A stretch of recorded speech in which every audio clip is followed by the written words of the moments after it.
Welcome to Dark Sorcery. I'm Alfredo Martinez, and I have with me once again Shemosh Typhon. Shemosh, good to have you back on, brother. Well, it's an honor. It's always an honor. When I bring information to the people, it's not about me. It's not about uh so people the most common questions that I get is why do you cover your face? You don't need to see my face. You don't actually it's not about me. It's about bringing good information to the Mhm. people and the people actually benefiting off of the information that I bring or channel. And uh, I try to stress this a lot, and a lot of people that have dealt with me or watched me in prior videos know that I'm not an egotistical person. I'm not. It's not about. This is the occult. You're not going to get rich off of it. You're not going to get fortune and fame. And the only type of fame that you can get is it'll be nominal, but it won't be the type of fame that you think you're gonna. You know what I mean? It's not like you're actually selling pieces of art, um, or like Well, I mean, the thing is if you're on this path for fame, then you're in it for the wrong reasons. I mean, precisely. basically. Yeah, I mean, there's a lot of people that they get into it. I have so many views, so many subscribers. That's cool, but do you continue to know thyself? Are you doing your true will? Are you in contact with your higher self? I mean, that's what's most important. And as you go along those lines, everything else will fall into place. What do you think? absolutely. I mean, I approached the whole. So, what is the occult? It is the concealed. It's knowledge that normal people are not supposed to have. And I approached it in the wrong way. I used to go by my actual government name. I used to reveal my face, and I got in some trouble for it. So Well, I mean, different people, conceal their identity for different reasons, and they have their own reasons for doing it. Or some people just, you know, put themselves out there. But there's different reasons for what people do. But but yeah, man, go ahead and tell us how your spiritual journey began.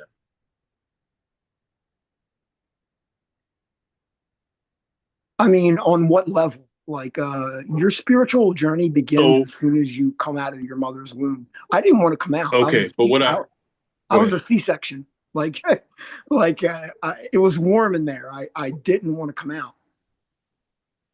So, Neither did I. I was C-section as well. my spiritual journey, as far as like, if you're talking about like, okay, so I like to see what's good. I've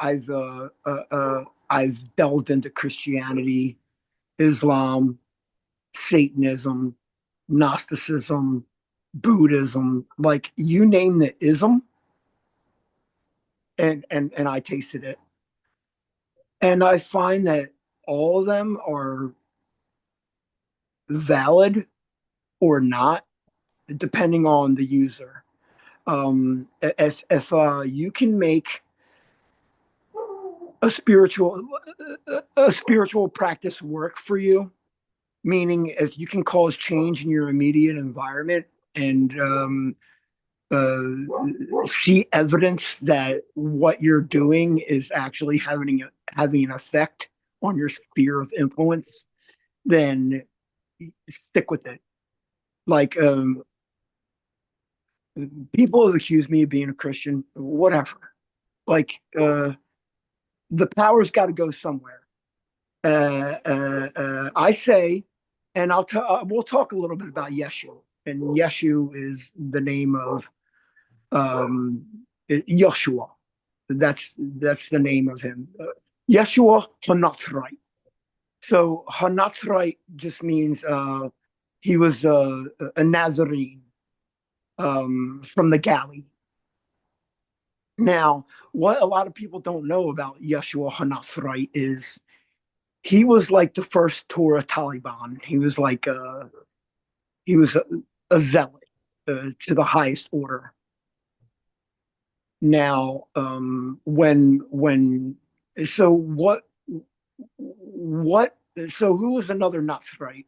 Cain was a Nazarite. Shimshon or Samson was a Nazarite. So there's certain rules for different tribes. So for Nazarite, Hanatzrites, you cannot touch dead people or dead things that like saps your power. You have to grow your hair long, whether it be your face or or on top of your head. You you have to grow it long. There's like certain rules. Like I didn't make up these rules. There's like and so I'll go into like maybe one or two other tribes before I get back to Yeshua. So the tribe of Dan, the tribe of Dan. So there was a couple outcasts in the tribes of in the lost tribes. So the tribe of Dan, they were a left-handed cult, and it was an assassin cult. If you look at some of the stories in the first 5 books, they would send initiates from the tribe of Dan to kill kings that have outlived their usefulness. Now, back to Yeshua, the Nazarite. I'll talk about one instance. So, and this is astrotheology. You can't take this shit literally. Like once you take it, I'm assuming this has to do with your spiritual philosophy. Is where yeah. This is what I go on. Like you can call these spiritual essences into yourself. Like so, who's the Mashiach? Mashiach just means Messiah, and so everyone's waiting on Mashiach ben Yosef or Mashiach ben Joseph. And Ben just means son of. And Mashiach means anointed one or savior. And in the traditions of Kabbalah or Masit Merkabah, Mashiach ben Joseph. So there's two different personalities. There's always two different personalities. Mashiach ben Joseph is anointed for war. Like he that entity came to bring war, fire, and the sword. And then you have Mashiach ben Daoud, or Mashiach, the son of David, and he's anointed for peace. And we're taught that they're one and the same, depending on night side and day side. So you have two polarities of these beings. Now, one of the stories with Mashiach ben Joseph is that him and Simon the Zealot approached the temple. This is second temple period. And the guard that was guarding the temple immediately. So Mashiach ben Joseph and Simon the Zealot were armed with swords, and they were very, very skilled in sword play. And immediately, Yeshua ben Joseph was disarmed by the temple guard, and Simon the Zealot chopped off the ear of the guard, and they raided the temple and they took it over. So these are fishers of men. They're not fishermen. Let me just ask you a question here. So when you are referring to the temple, are you referring to the first temple that was built? No, second temple under Solomon's rule, or the second temple? Okay, second. Okay. So yeah, they were going sword fishing. These guys were dangerous. I mean, what they teach you in Sunday school about Yeshua, you're he was a violent man, very zealous. Um, uh, he was almost in love with God too much. So that's that. I mean, Okay, so yeah. what explain what you mean by in love with God too much. So that's zealotry. When you're so we're warned to not to stay away from extremism and zealotry because it's not practical in modern times. I mean, if you want to, you can't ram shit down people's throats, and you can't just go in a courthouse and start chopping people's ears off, or you know what I mean. It's not. Well, yeah, I mean, unless there's situations where, let's say, your life is in danger, and then there's a time and a place for that. I would say. What do you think? Well, I would say your sword is your tongue. It is, and what you write will come to pass. Do not go into a public building or any place and attempt to hurt other sentient beings. Don't do it. See, I personally believe that there is a time and a place for a sharp tongue. I mean, that's your opinion, brother. Right. But go ahead and continue with what you were saying. Yeah, as far as my spiritual path, um, I so mean, how I basically, what practice. is your like? What do you mostly follow? Like, in a nutshell, like, what is your path called, or is it something that you've defined yourself along your way? Well, I can't. I say all. I don't care what you follow. You're going to end up at the throne. And whether you made good use of your time in this incarnation or not, it will be made apparent. Now, for myself, my practices, if so, we're taught to stay away from idolatry, and you can look at certain biblical figures and say, "Wow, that fucking dude was awesome." Like, look at Samson. Like, uh, he was supposedly like this huge, muscle bound, like Hulk Hogan looking son of a gun. But actually, we're taught that he was lame. He wasn't very muscular, and he had a limp, or he was bow legged. And he would call in these forces into himself. And there's one thing, they would always kill with a jawbone.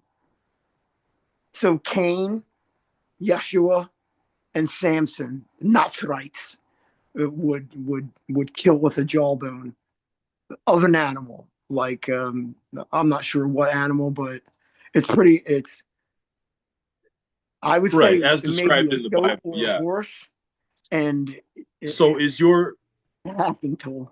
I'm sorry to interrupt, but is your path more of a um Judaic path, or is it more of a Muslim path? I would say neither.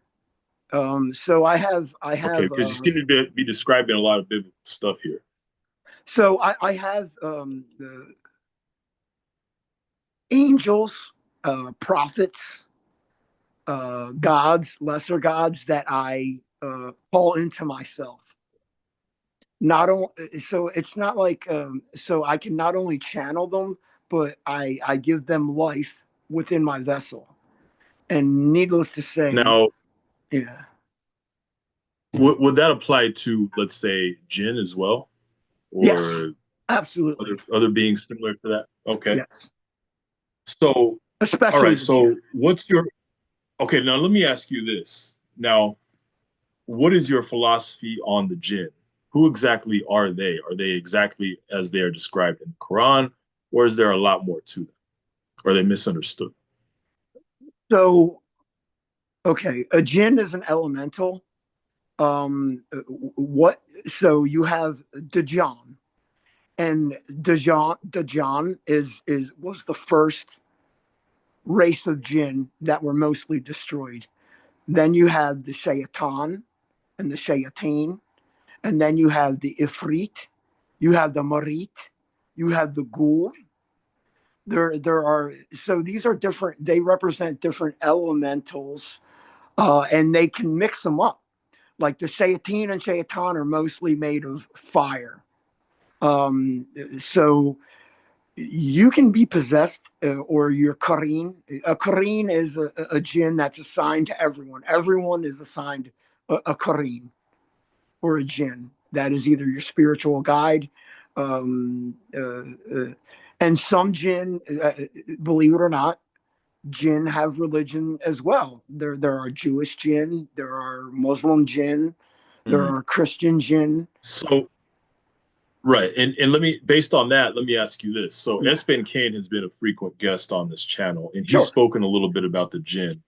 So would you say your philosophy sort of lines up with his philosophy of the Jinn, how they have their No, own type of no, lives, no. they S. could, Ben Kane's got his that type own. of thing? S. Ben Kane's got his own thing going on. Right. He's had extensive contact with Iblis and Iblis's children, and that's great. So the thing is, when you invite the shaitan, so what is the shaitan? That is a male uh, jinn, a fire element, and a shayateen is a female jinn of fire element. But the thing is, when these beings attach to you, especially the shaitan and shayateen, they're of a fiery nature. So you can potentially have anger issues. I mean, it, you can have a short fuse. That thing's all over the place. It's like hard to Mhm. control yourself if you have a shaitan. And so you can mix these elements and invite multiple jinn inside you. There are leaders of the jinn that you don't want, like underlings within you. You would want to invoke uh, high ranking jinn. So it's the eternal return, the same thing. In the past, there was a jinnic war, and the jinn actually fought each other, depending on tribes. And there is about to be another jinnic war, according Now to my this gnosis. this Jinnic war, would you say does this predate mankind, or is this in mankind's infancy or somewhere after that? Well, jinn are older than man. They were created before man, just like the angels were created before man. Angels are a certain type of jinn or genii, but they're exalted, just like Iblis was amongst the angels, but he wasn't an angel. So most angelic orders are robotic, depending on the rank and the order of the angel. The higher the rank, so most lower angels are robotic, and they cannot refuse the will of the creator. And once you get higher up, talking about archangels, seraphim, cherubim, Mm. then you have free will. And it's just like the military. It's like, okay, I just entered into angelhood, and I can't go knocking on Metatron's door because I'm a private and I'm knocking on a 4-star general's door. It just, you can't do it. So Mm. you have robotic, angelic, angelic forces that do nothing but obey, and then you have ones with free will that are higher in rank. Now, the jinn that have these that are able to um, are not able to follow to refuse orders, and those that have their own free will. Um, where did now according to do you base this according to the text, or is this something that was channeled? Like, how exactly did those with free will get their free will, according to you? So free will, um, as far as the Djinn go. So okay, let's talk about the order of being. So one of my spiritual teachers, his name is Samael Onweor, and there is an evolutionary scale. And first, you have to go through the mineral kingdom, meaning you were a grain of sand or a rock, and then you go through the vegetable kingdom, meaning you were a blade of grass or a head of romaine lettuce or whatever. And then you graduate to the animal kingdom. You could be a squirrel or a cat or a goat or whatever. And then Mm. you graduate to the human kingdom. And then there's angelhood, archangels, so on and so forth. So, what was your original question? So the question was, you said that there are jinn that have free will.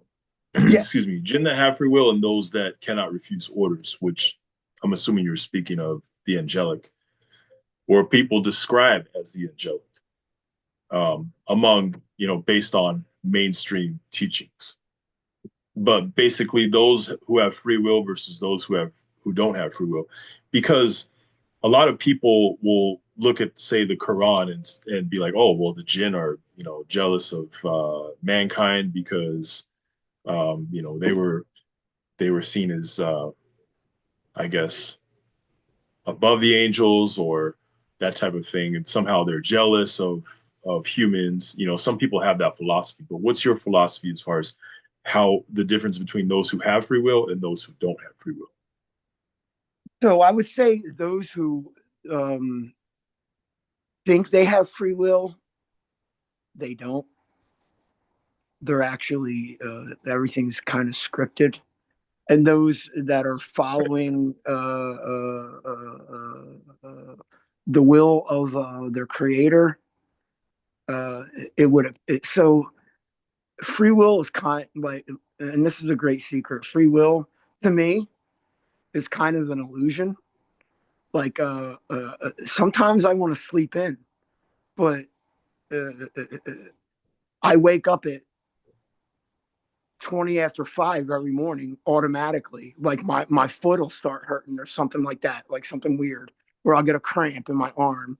And it's like, yeah, it's time to make Fajr. Is that my free will? To an extent, I mean, the way I see it, everyone has free will, but then of course life's I could just stay in responsibilities. bed, but my arm will You keep hurting. could, but then again, that wouldn't be a responsible thing to do. I mean, people have to make money, people got to pay the rent, people got to get by. You can have free will, but you also have responsibilities. Yeah, so I don't think free will actually exists. I think everything is written by an intelligent creator. I mean, you may think that. So, what is thelema? Thelema means willpower, and that would imply free will. But you really have to look at the big picture and say, do I actually have free will? Or am I living a bad rerun? Like, I feel like I've been here before and I've done all this before. I So, think this is something that free. is actually written by the grand architect of the construct.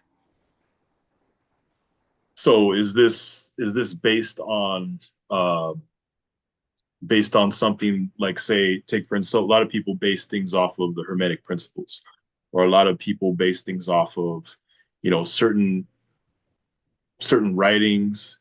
Um, would you say this is based on something that's already been written, No, I don't get. I or mean, some kind of I read a lot of books, but right? I live off of experience, and I need evidence in the experiential world. Like Oh yeah, every magician should. Yeah, yeah, they're right. That's how you you realize what works and what doesn't by keeping track of everything. so what I like to do, as far as journaling and making my own magical grimoires. So this is you would write a thesis, and then you would write an antithesis to your thesis, and you would synthesize a practice and put it into practice. And if you receive, and this is unverified gnosis until you receive or see evidence in more than one instance that what you synthesized actually works. So, and you don't have to actually put it out there. Like, if you go shouting from the rooftops, look, I've got the answers to the universe. People, it's not going to be well received. Probably. I mean, I don't know. Look, one of my guys recently put out a lyric that fucking just caught me. He's like, I'm like Gandhi on dust.